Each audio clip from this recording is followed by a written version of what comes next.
Good morning a tutti. Anche gli altri se siamo fatti una settimana di ferie, per una ferie sentisse come qua, quale meglio posto ed è un paese che ci deve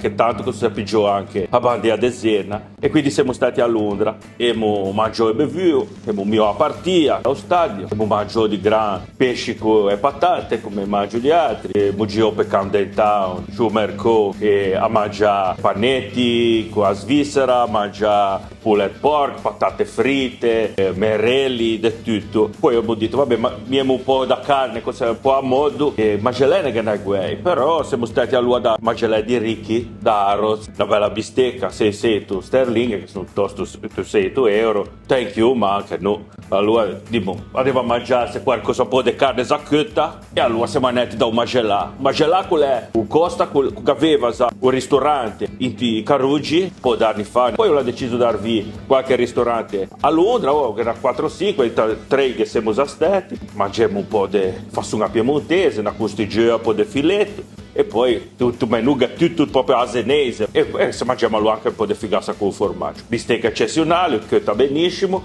l'ambiente è splendido e se sentiamo un po' a casa e poi la lua di tornare a travagliare.